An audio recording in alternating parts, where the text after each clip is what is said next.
منا کی وہ وادی آج بھی اس کہانی کو اور اس یاد کو تازہ کر رہی ہے۔ حضرت خلیل اللہ کے ہاں اولاد نہیں ہے۔ حضرت سارہ کے بعد حضرت حاجرہ سلام اللہ علیہا سے نکاح فرمایا اور اللہ تعالیٰ نے حضرت حاجرہ کے بطن سے ایک پیارا بیٹا عطا کیا جس کا نام اسماعیل رکھا۔ لیکن آزمائش یہ آئی، حکم یہ ہوا کہ میرے خلیل اگر مجھ سے محبت کرتے ہو تو اپنے اس بیٹے کو اور اپنی اہلیہ کو وادی غیر ذی زرع میں چھوڑ آؤ، اور اللہ کے حکم کی تعمیل کرتے ہوئے اپنی زوجہ کو اور اپنے نونہال بیٹے کو وہاں چھوڑ آئے۔ پھر 13 سال کی عمر کو جب حضرت اسماعیل پہنچے تو حضرت خلیل اللہ ملنے گئے۔ ایک خواب دیکھا۔ خواب میں کیا منظر تھا کہ میں اپنے بیٹے کو ذبح کر رہا ہوں۔ اللہ اکبر! یہ کوئی آسان کام نہیں تھا، لیکن نبی کا خواب بمنزلہ وحی ہوتا ہے۔ ہمارے خواب شیطانی وسوسے بھی ہوتے ہیں، الجھے ہوئے خیالات کا عکس ادغاث احلام بھی ہوتے ہیں، اور ہمارے کچھ خواب اچھے بھی ہوتے ہیں۔ نبوت کا 46واں حصہ بھی خوابوں کو کہا گیا ہے، اچھے خوابوں کو۔ لیکن نبی کا خواب محض خیر پر مشتمل ہوتا ہے اور شیطان کے وسوسے کا نتیجہ نہیں ہوتا، یہ اللہ کی طرف سے نبی کو القاء کی گئی بات ہوتی ہے۔ اب حضرت ابراہیم علیہ السلام کو خواب یہ آتا ہے کہ میں اپنے بیٹے کو ذبح کر رہا ہوں۔ 13 سال کا نونہال بیٹا، اور بیٹا بھی وہ جو اللہ سے دعائیں مانگ مانگ کے لیا گیا۔ حکم ہے کہ اس بیٹے کو میری رضا کے لیے ذبح کر دو۔ اللہ اکبر! حضرت خلیل اللہ اٹھے، بیدار ہوئے اور اس خواب کی تکمیل کے لیے آمادہ ہو گئے۔ اپنی زوجہ سے کہا، زوجہ محترمہ حضرت حاجرہ سلام اللہ علیہا سے کہا کہ بیٹے کو تیار کر دو، دوست کی دعوت پہ لے جانا ہے۔ خلیل عربی میں دوست کہتے ہیں، اور اللہ نے حضرت ابراہیم کو خلیل اللہ اپنا دوست قرار دیا تھا، تو کہا دوست کے بلاوے پہ جانا ہے، دوست کی دعوت پہ جانا ہے، تو بیٹے کو تیار کر دو۔ حضرت حاجرہ شہزادے کو تیار کر دیتی ہیں، مانگ سجاتی ہیں، تیل لگاتی ہیں، خوبصورت کپڑے پہناتی ہیں۔ بیٹا تیار ہوتا ہے اور باپ اپنے بیٹے کو لے کر کے منا کی وادی کی جانب بڑھتا ہے۔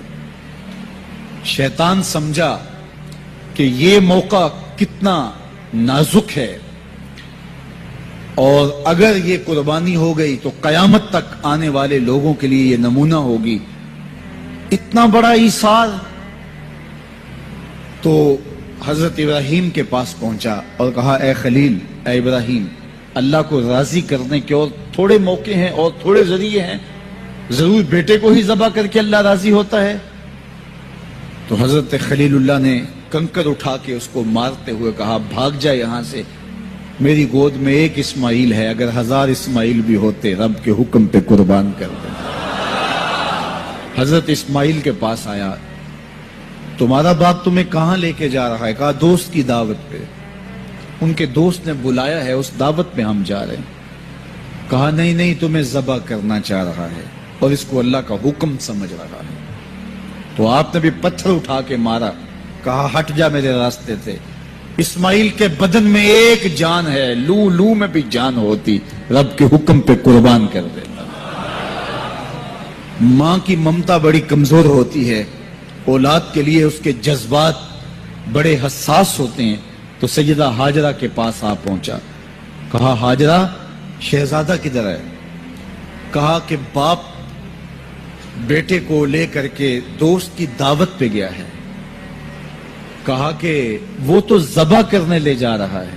کہا کوئی سوچ کے بات کر، وہ بیٹے کو ذبح کرے گا جس کو اللہ سے مانگ مانگ کے لیا، بڑھاپے کا سہارا، عصائے پیری، راتوں کے رت جگے، سسکیاں، آہیں اور دعائیں اور التجائیں اور تمنائیں اللہ کے حضور کر کر کے رب سے مانگ مانگ کے بیٹا لیا، اور اس کو اپنے ہاتھوں سے ذبح کر دے گا؟ بیٹا تو نالائق بھی ہو تو کوئی باپ اسے ذبح نہیں کرتا۔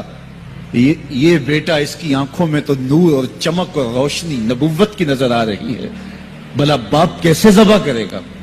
تو کہا وہ اسے اللہ کا حکم سمجھ رہا ہے. کہا اچھا؟ کہا ہاں. تو حضرت حاجرہ نے کہا ظالم تو کہیں شیطان تو نہیں ہے؟ میری گود میں آج ایک اسماعیل ہے، اگر رب کا حکم ہے تو 1000 اسماعیل بھی ہوتا تو قربان کر. ماں کی ممتا پہ قربان جائیے، بیٹے کی وفاداری پہ قربان جائیے، اور باپ کی اللہ کے حکم کی تعمیل اور ایثار کے جذبوں پہ قربان جائیے. جب وادی منا میں پہنچے تو حضرت اسماعیل علیہ السلام کو حضرت خلیل اللہ نے کہا یا بنیا، اے میرے بیٹے. کتنا دل آویز لہجہ ہے، کتنا پیار ٹپک رہا ہے. اے میرے بیٹے، میں نے خواب دیکھا ہے. خواب کیا دیکھا ہے؟ کہ میں یہ خواب دیکھ رہا ہوں کہ میں تجھے ذبح کر رہا ہوں. فانظر ماذا ترى، اب تو بتا تیری رائے کیا ہے. باپ بیٹے سے کہے کہ میں تمہیں ذبح کر رہا ہوں تو بیٹے کا انداز کیا ہوگا؟ آج تو باپ کسی بیٹے کو زیادہ محبت سے نواز دے تو دوسرے بیٹے شکایت کو نہ ہو جاتے ہیں کہ ہمارا باپ ظالم ہو گیا ہے. کسی وجہ سے کسی کو ترجیح دے دے، اپنے مال میں سے کسی کو کچھ زیادہ دے دے، اور وہ اس کا اختیاری مال ہو، لیکن اس کے باوجود بھی وہ اپنے چچاؤں کو، عزیزوں کو، رشتہ داروں کو کہتے ہیں جناب ہمارا باپ منصف نہیں رہا، ہمارا باپ زیادتی کر رہا ہے.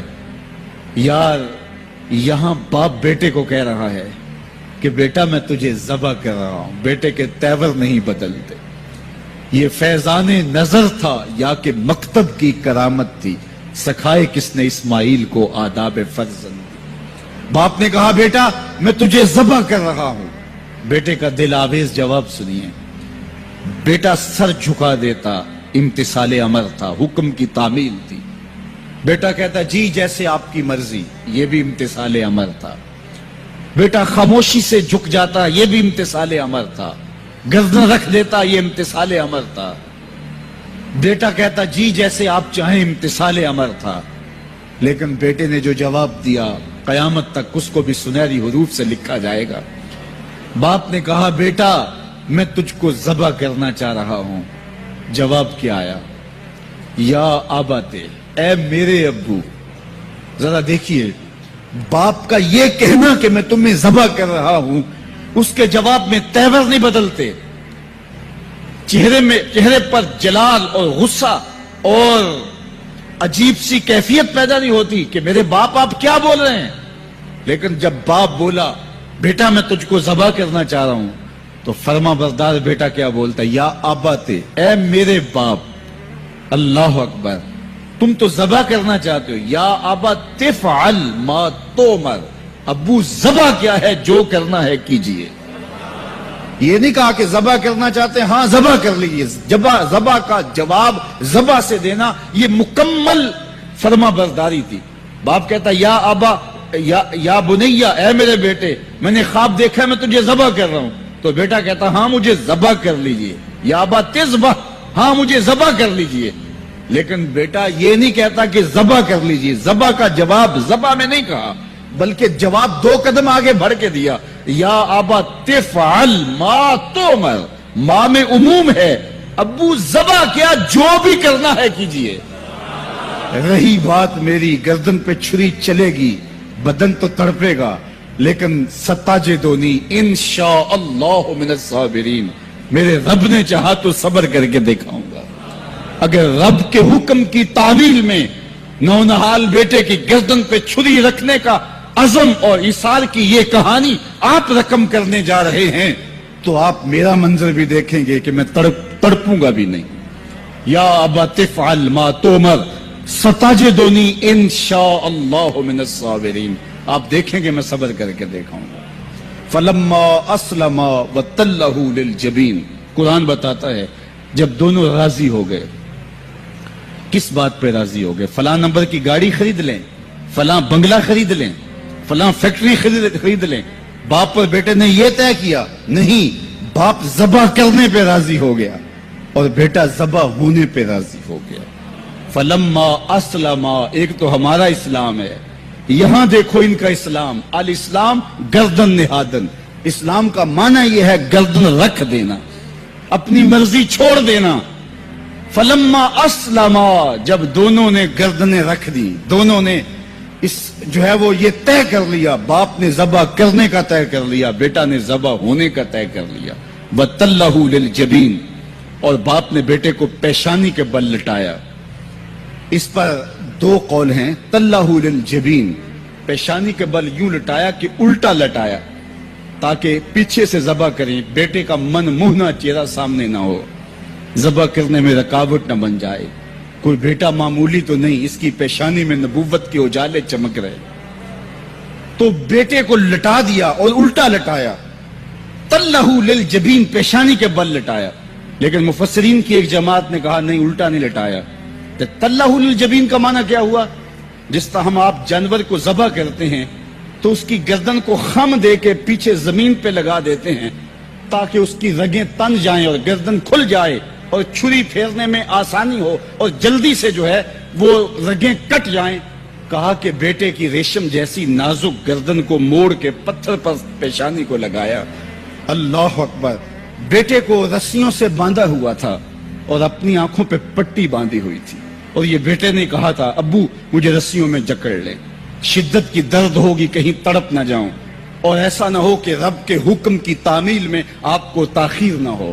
تو باپ نے اپنے ہاتھوں سے اپنے بیٹے کو جکڑا تھا، لیکن جو ہی چھری پکڑ کے باپ بیٹے کو ذبح کرنے لگا، بیٹے نے آواز دی ابا جان رک جائیے. کیوں بیٹا، پروگرام تبدیل ہو گیا؟ کہا نہیں، یہ میری رسیاں اتار دیجئے. بیٹا کیوں اتاروں، خود تو کہا تھا مجھے رسیوں سے جکڑ لو. ابا جان میری رسیاں اتار دیجئے. کہیں کل کا مورخ یہ نہ لکھے باپ ذبح کرنا چاہتا تھا، بیٹا ہونا نہیں چاہتا تھا. باپ نے باندھ کے کیا. کھول دیجئے رسیاں، نہیں تڑپوں گا. اللہ اکبر. رسیاں کھول دی جاتی ہیں. کائنات نے ایسا منظر کبھی دیکھا نہیں تھا، چشم فلک نے ایسا نظارہ کبھی کیا نہیں تھا. منا کی وادی ہے، فولاد جیسے پگھلے ہوئے پہاڑ ہیں، آسمان سے فرشتے بھی جھک جھک کے حورے غلمان اور رضوان جنت بھی دیکھ رہے ہیں. مالک قیامت آنے والی ہے. کہا فرشتوں تم نے کہا تھا انسان کو خلیفہ بنایا جا رہا ہے، یہ تو لڑائی کریں گے، سجدے تو ہم کریں گے، ذرا میرے بندے کی اس انوکھی ادا کو بھی تو دیکھو. لاؤ سارے سجدے، اپنے قیام لاؤ، اپنے رکوع اور اپنے سجود لاؤ، اور میرے بندے کے اس جذبہ ایثار کے مقابلے میں رکھو. اللہ اکبر. حضرت خلیل اپنے نونہال بیٹے کو فلما اسلما وتلہ للجبین، قرآن نے منظر نگاری کی ہے کہ جب باپ بیٹا راضی ہو گئے، باپ ذبح کرنے پہ راضی ہو گیا. منا کی وادی ہے، کوئی تیسرا شخص نہیں ہے، پگھلے ہوئے پہاڑ ہیں، آسمان کا منظر ہے، ہاتھوں میں چھری پکڑی ہے، زمین تھرانے لگی، عرش کانپنے لگا، وادی پہ راشا تاری ہے، سورج سے یہ منظر نہیں دیکھا جا رہا، کارکنان قضاء و قدر کی چیخیں نکل رہی ہیں. مالک یہ کیا ہونے جا رہا ہے؟ کہا ذرا میرے بندے کی ادا تو دیکھو. پھر ہاتھوں میں چھری پکڑ کے، آنکھوں پہ پٹی بندھی ہے اور نونہال لیٹا ہے، اور پیشانی موڑ کر کے، گردن موڑ کر کے پیشانی زمین پہ لگائی، اور تنی ہوئی رگوں پر حضرت خلیل اللہ نے جب چھری پکڑ کے چھری کو پوری ہمت کے ساتھ بیٹے کو ذبح کرنے کے لیے جنبش دی. چھری تو جنبش کرتی ہے لیکن ایک بال بھی نہیں کٹتا. چھری کو زمین پہ مارا، زمین میں دھنس جاتی ہے. لما تقطعی یا سکین، چھری کاٹتی کیوں نہیں؟ تیرا کام تو کاٹنا تھا. آواز آئی الخلیل یامرنی والجلیل ینہانی. خلیل کاٹنے کا کہتا ہے، رب جلیل کہتا ہے خبردار ایک بال بھی کاٹا تھا. کہا چھری تیرا کام تو کاٹنا تھا. حضرت آگ کا کام بھی تو جلانا تھا. جس نے آگ کو جلانے سے روکا تھا آج اسی کا حکم میرے نام بھی ہے کہ ایک بال بھی نہیں کاٹنا. اس سے راستہ اختیار کیا جا سکتا تھا نکلنے کا. میں نے تو چھری چلائی، اب کیا کروں؟ چھری نے کام نہیں کیا. شکر ہوا بیٹا بچ گیا، لیکن نہیں. خلیل سمجھے شاید کوئی دل میں نرمی پیدا ہوئی تو رب نے چھری کو روک دیا. چھری کو پھر پتھر پہ رگڑا، تیز کیا، اور چھری کی نوک کو نازک گلے پہ رکھ کے پورا وزن ڈال دیا. گلا کٹ گیا، خون بہنے لگا. حضرت خلیل خوش ہو گئے. کتنا مشکل کام تھا بیٹے کو ذبح کرنا، میں کر دیا. جلدی سے آنکھوں سے پٹی کھولی تو کہا، دیکھا کیا کہ منظر بدلا ہوا تھا. بیٹا سمجھ کے جسے ذبح کیا تھا وہ بیٹا نہیں تھا، وہ دمبا تھا. اور حضرت اسماعیل پاس کھڑے مسکرا رہے تھے. بے ساختہ زبان سے نکلا اللہ اکبر. تو حضرت اسماعیل بولے لا الہ الا اللہ واللہ اکبر. پاس کھڑے جبریل جو دمبا لے کے آئے تھے بولے اللہ اکبر وللہ الحمد. ادھر سے آواز آئی وَنَادَيْنَاهُ أَن يَا إِبْرَاهِيمُ قَدْ صَدَّقْتَ الرُّؤْيَا إِنَّا كَذَلِكَ نَجْزِي الْمُحْسِنِينَ. ادھر سے آواز آئی جس سے پہاڑ کی وادی گونجنے لگی اے ابراہیم تو نے واقعی خواب پورا کر دکھایا. وَنَادَيْنَاهُ. سب مترجمین نے اس کا ترجمہ یہ کیا ہے واو حالیہ ہے, یہ طلباء جانتے ہیں. اس حال میں ہم نے ندا دی. حال کیا تھا کہ دمبا ذبح پڑا ہوا تھا, حضرت اسماعیل مسکرا رہے تھے, جبریل پاس کھڑے تھے. جبریل کا پاس کھڑا ہونا اس بات کی دلیل تھی کہ یہ دمبا وہ لے کے آئے ہیں, اور ان کا مسکرانا یہ ساری کہانی بتا رہا تھا. تو حضرت ابراہیم علیہ السلام نے جب یہ منظر دیکھا تو یقین تو ہو گیا کہ یہ رب کی طرف سے انتظام ہے, جبریل لے کے دمبا کھڑے ہیں. تو یہ یقین تو تھا, لیکن مزید تیقن پیدا کرنے کے لیے اللہ کی وحی اترنے لگی اور حضرت خلیل کا دل باغ باغ ہو گیا. وَنَادَيْنَاهُ. اس حال میں جب دمبا ذبح پڑا تھا اسماعیل خوش کن مسکرا رہے تھے, خوبصورت ہنسی ہنس رہے تھے, مسکرا رہے تھے, اور حضرت جبریل بھی مسکرا رہے تھے. تو اس حال میں ہم نے ندا دی ابراہیم تو نے واقعی خواب پورا کر دکھایا. سب نے یہ ترجمہ کیا اس حال میں ہم نے ندا دی, کیونکہ واو حالیہ ہے. لیکن ٹھنڈ نہیں پڑتی تھی. ٹھنڈ تب پڑی جب کنز الایمان کھولا. تو میرے امام نے اس کا جو ترجمہ کیا آپ اشش کر اٹھیں گے. سب نے کہا اس حال میں ہم ندا دی کہ اے ابراہیم تو نے واقعی خواب پورا کر دکھایا. لیکن اعلیٰ حضرت جنہوں نے قرآن کا ترجمہ ہی نہیں کیا, قرآن کی ترجمانی بھی کی ہے, انہوں نے اس کا ترجمہ کیا وَنَادَيْنَاهُ أَن يَا إِبْرَاهِيمُ. اے مخاطب اس موقع کا حال نہ پوچھ جب ہم نے ندا دی. پھر کیا عالم ہوا کہ جب ہم نے آواز دی, یقین تو پہلے ہی پیدا ہو چکا تھا, لیکن جب وادی وحی کے اجالوں سے چمکنے لگی اور ہر سمت وحی کا نور پھیل گیا, پھر کیا حال ہوا حضرت خلیل کا. اے مخاطب پھر اس موقع کا حال نہ پوچھ جب ہم نے ندا دی اے ابراہیم تو نے واقعی خواب پورا کر دکھایا. اِنَّا كَذَلِكَ نَجْزِي الْمُحْسِنِينَ. ہم نیکوکاروں کو یوں ہی جزا دیتے ہیں. ہم آپ کا بیٹا تو نہیں لینا تھا, بس ابراہیم تیرا امتحان پورا ہو گیا, تو نے امتحان میں 100 نمبر لے لیے, سرخرو ہو گیا, کامیاب ہو گیا. یہ تماشائے لبے بام تو نہیں تھا, یہ کوئی آسان کام تو نہیں تھا. اللہ اکبر. فرمایا ہم نے اس کو پچھلوں کے لیے سنت کے طور پہ باقی رکھا. سلام علی ابراہیم. ابراہیم تیرے اوپر سلام. آج اسی منسک پہ, اسی قربان گاہ پہ 40 لاکھ حجاج کرام قربانیاں پیش کرتے ہیں. کوئی 2 قربانیاں, کوئی 5 قربانیاں, بعض 100 اونٹ پیش کر رہے ہوتے ہیں. اللہ اکبر. صدیاں گزر گئیں. یہ تو صرف منا کی قربان گاہ ہے. پوری دنیا پہ پھیلے ہوئے مسلمان اس دن جانور ذبح کر رہے ہوتے ہیں. عید کے دن قریب آتے ہیں تو میں گزرتا ہوں سڑکوں, بازاروں اور گلیوں سے, ہر سمت لوگ موٹے تازے جانور لیے گھوم رہے ہوتے ہیں, اور سڑکوں کے اوپر جانوروں کے جو ہیں وہ ٹھٹ لگے ہوئے ہوتے ہیں.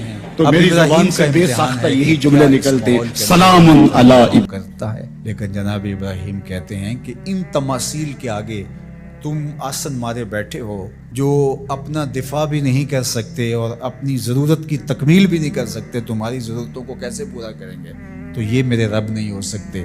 شمس و قمر کو, چاند کو, سورج کو, ستاروں کو پوچھتے ہو, اچھا یہ چاند یہ ستارے رب ہے. تو جب ڈوب گئے تو کہا کہ جو ڈوبنے والے ہیں وہ میرے رب تو نہیں ہو سکتے. مجھے رب کی ضرورت پڑ جائے, رب ڈوبا ہوا ہو تو مجھے تو وہ چاہیے جو ہر وقت حاضر ہو. تو میں تو اس رب کی پوجا نہیں کر سکتا. یہ ان کے شعور کا امتحان تھا اور اس شعوری امتحان میں پورے نکلے. پھر اس کے بعد اگلا امتحان تھا کہ وہ اس شعور کو بیان کرنے کی طاقت بھی رکھتے ہیں کہ نہیں. پھر بت کدا ٹوٹتا ہے, نمرود کا دربار سجتا ہے, اور وہاں جو خطبہ حضرت ابراہیم نے دیا زمانے نے سنا. جب کلہاڑا اس بڑے بت کے کندھے پہ رکھ دیا اور باقی سارے بتوں کا تیا پانچا کر کے رکھ دیا, جب وہ میلے سے واپس آئے تو ابراہیم بڑی بے نیازی سے بولتے ان کے بڑے نے کیا ہوگا, دیکھو اسلحہ تو اسی کے کندھے پر ہے. تو وہ کہنے لگے ابراہیم تو جانتا ہے یہ بولتے نہیں ہیں. اور حضرت ابراہیم یہی تو لانا چاہتے تھے. پھر جو خطبہ دیا، اُفِّل لَکُمْ وَلِمَا تَعْبُدُونَ مِن دُونِ اللَّهِ أَفَلَا تَعْقِلُونَ، افسوس ہے تمہارے اوپر اور افسوس ہے ان پر جن کو تم اللہ کے علاوہ پوجتے ہو. افلا تعقلون، تمہاری کھوپڑی میں دماغ نہیں ہے. اور پھر اللہ کی توحید کا بیان فرمایا. پھر اس کے بعد جان کا امتحان آیا، تو پھر جلتے ہوئے شعلوں کے اندر جس طرح ہنس کے داخل ہوا پیغمبر، یہ الگ اور نرالی شان تھی. نمرود نے سوچا تھا جل کے راکھ ہو گیا ہوگا چخا میں، لیکن 40 دن کے بعد جب آگ بجھتی ہے تو حضرت ابراہیم انگاروں سے چلتے ہوئے یوں باہر آتے ہیں جس طرح پھولوں پر کوئی نازنین چل کے آ رہا. پھر 87 سال عمر ہے. اللہ تعالیٰ پھر حضرت ہاجرہ کے بطن سے حضرت اسماعیل کی صورت میں اولاد عطا کرتا ہے. اب اتنی بڑھاپے کی عمر میں اولاد نصیب ہو تو انسان کا جی چاہتا ہے سارے کام کاج چھوڑ کے گھر بیٹھ جاؤں اور میں اپنی اولاد کے چہرے کی بلائیں لوں، لیکن حکم ہوتا ہے اپنی زوجہ کو بھی اور اپنے نو مولود بیٹے کو بھی ایسی وادی میں چھوڑاؤ جہاں کوئی سبزہ بھی نہیں ہوگا.